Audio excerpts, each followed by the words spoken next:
പിതാവിൻ്റെയും പുത്രൻ്റെയും പരിശുദ്ധാത്മാവിൻ്റെയും നാമത്തിൽ ആമേൻ.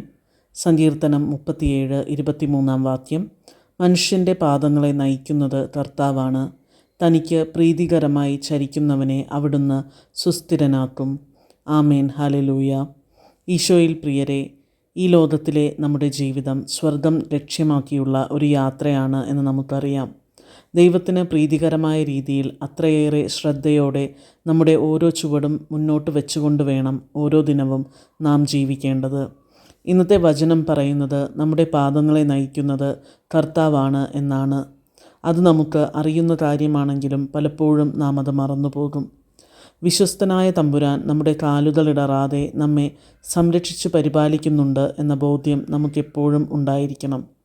അവിടുന്ന് നമ്മെ നോക്കുമ്പോൾ അവിടുത്തെ ദൃഷ്ടിയിൽ പ്രീതികരമായ രീതിയിലായിരിക്കണം നമ്മുടെ ചിന്തകളും വാക്കുകളും പ്രവൃത്തികളും. അങ്ങനെ ദൈവത്തിരുമുമ്പിൽ കൃപ കണ്ടെത്തുന്ന ഒരു ജീവിതം നാം നയിച്ചാൽ ദൈവം നമ്മെ സുസ്ഥിരരാക്കും എന്ന് ഇന്നത്തെ വചനം നമ്മെ ഓർമ്മപ്പെടുത്തുന്നു.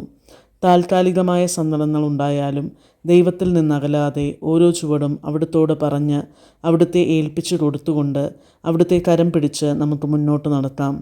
നമ്മുടെ പാദങ്ങൾ ഇടറാതെ എല്ലാം നമുക്കായി ക്രമീകരിക്കുന്ന പിതാവ് സമാധാനവും സന്തോഷവും സ്ഥിരതയും നാം ആയിരിക്കുന്ന എല്ലാ മേഖലകളിലും വർഷിക്കും.